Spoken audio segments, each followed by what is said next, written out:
Hi everybody. Today I'm going to show you how I made my side wings for my snow blade. I'm going to show you how I put them on. We'll mount them here in a couple minutes. And I get one of my highest views on my YouTube is me plowing snow with these side wings. So I get quite a few people that wanted to know how I made them, and so I thought I wanted to wait and take the snow blower off the tractor and then I'll show you actually how I actually put them on. I actually got some small rough drawings that will help you make your own. So right now I'm just going to give you a quick look,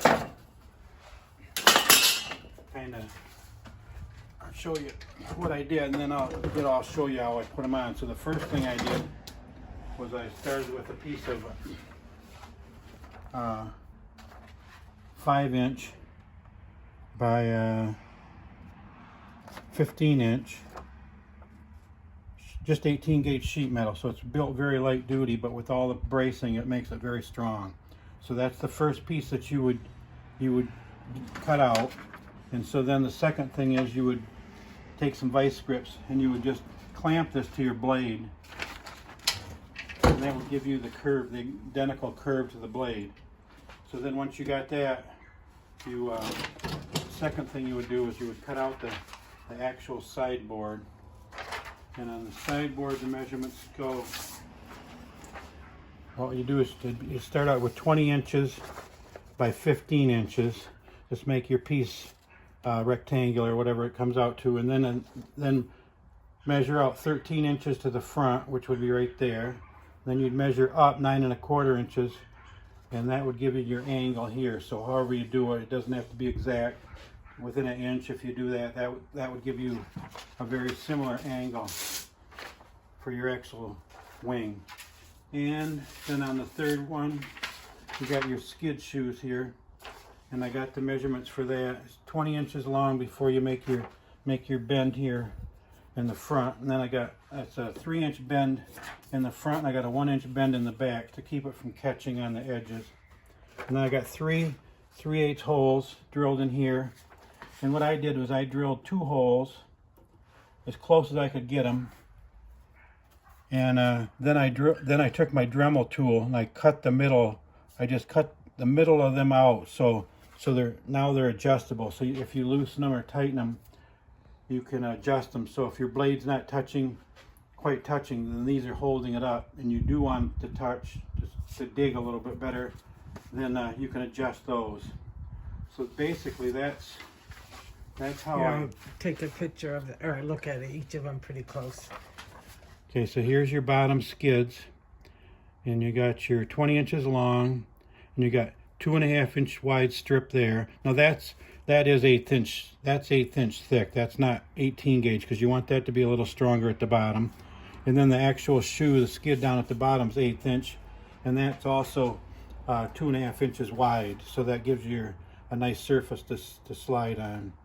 So did you get that one? Mm-hmm. Okay, so then the second one again is your side wing, and that one is 20 by 15, and then what you would do is you'd measure up 9¼ then over 13 inches, and then you'd cut your corner off there. I think the neighbor's dogs came out, so if you guys can hear me over the dog, pretty normal in the neighborhood. That's fine. People love their dogs.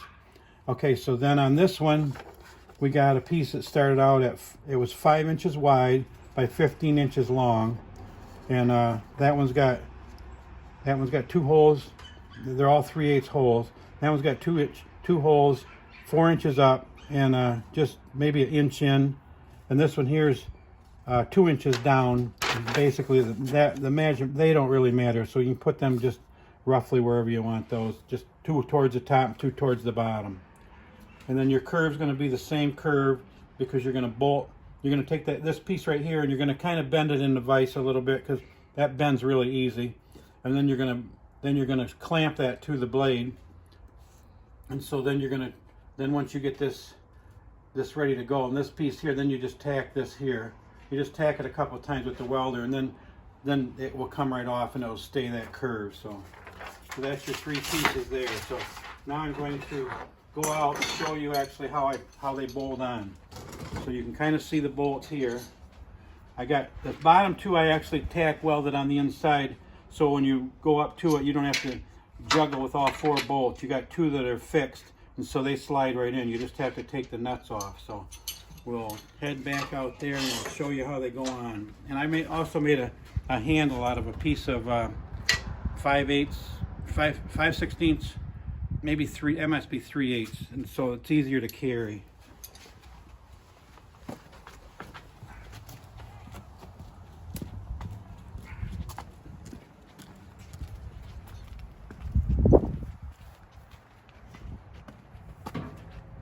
I think if you want the sun at our back there, it's going to.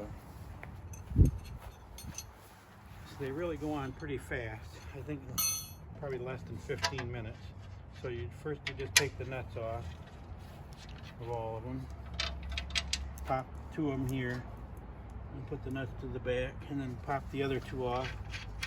I love these wings. I just absolutely love them. We took the snowblower off today, so I'm going to, I'm putting this blade on with the wings, and I'm going to leave it on because if we get one more snowstorm, it'll be fun to use to plow with this. So here, okay, I'm going to fit these bottom 2 into these. So wherever you put these holes, you'll want to mark them and drill. I actually drilled 6 holes, but it wasn't necessary. 4 was plenty. So I hated to drill into my nice shiny blade, but hey, that's life. It's great. It was worth it. I love them. So the first thing I do is put the first 2 in, and then I hold with this handle, I hold this one up, and then I start the blade. Start the bolt, and I start the nut on the back right there. And then that kind of holds it in place with those 2 bottom ones. And then I'll take the second one and start him right here. Kind of push up on it, and you can tighten it pretty tight with your fingers. And right there.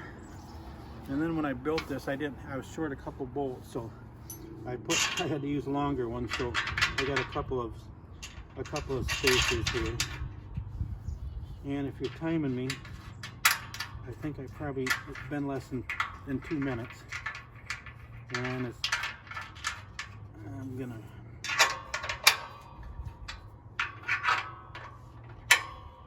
snug them right down. There's that one.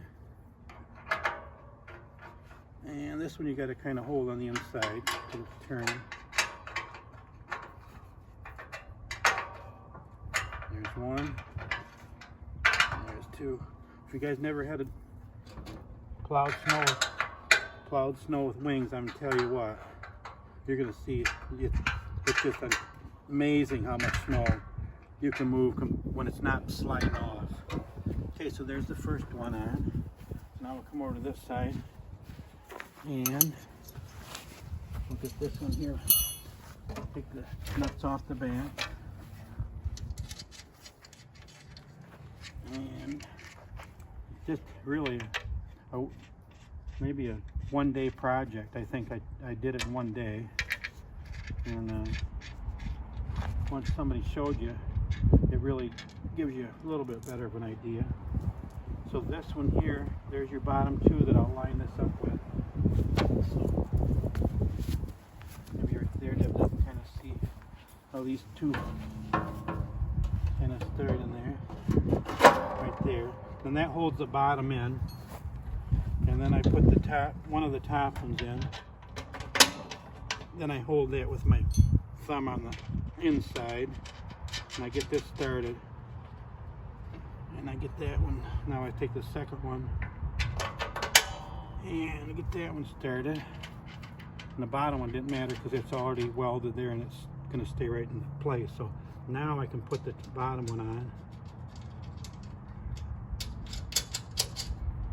There's that one.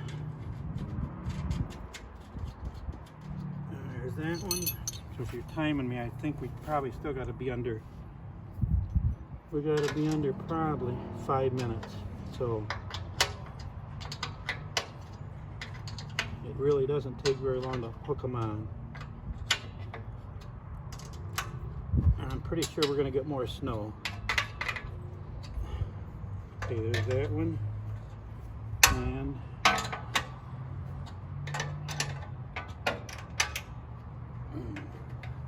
snug him up here.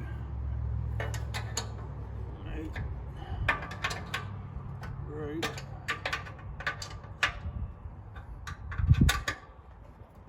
There, okay.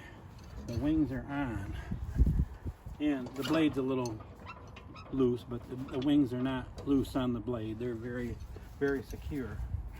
So, Deb, if you want to kind of look right here, I didn't really say much about the gussets, so you guys can do them however you want. But the first one, I got a short one that goes up here to the corner and back to the top of that your curb piece. And so I came out 4 inches and I came up to this bend here on the front. So weld that on first, and that gives you your first little bit of strength this way. And so then second, what I did was I got a wider one that was about 5.5 inches, and I put it at a little bit of an angle so the snow wouldn't rest there. The snow, if you put it at an angle, the snow will fall off. So got that there, and what I did was to even make it more solid was I put a bottom on it. So there's actually a bottom on that gusset right there. And then on the third one, that one's just bent. That one I just put like a 3/8 bend in it to give it extra strength. So she's definitely got plenty of reinforcement on it. So there's my snowplow wings. I think I got 400,000 views on it. So it's one of my highest ones. So I thought maybe you guys would enjoy seeing actually how I made it, and maybe some dimensions. And so it's nothing in concrete, you guys, but it just will give you guys an idea how you can maybe make yours a little bit better than mine, even, you know. And you could even come out another 6 inches if you wanted to, because these little tractors will push a lot of snow. And it was fun to angle it and make a windrow, but it's so much more fun to be able to push that huge blade of snow and it holds it in on both sides. So Sarah, hope you enjoy the video, and hope I give you enough tips to where you can do it in your own shop. And most of this is 18 gauge sheet metal, so I didn't want to make it too crazy heavy. So if you and it's easier to work with the 18 gauge, but once you put the bracing in the right spots, 18 gauge on a garden tractor, it'll stand up to quite a bit. So okay guys, have a great day.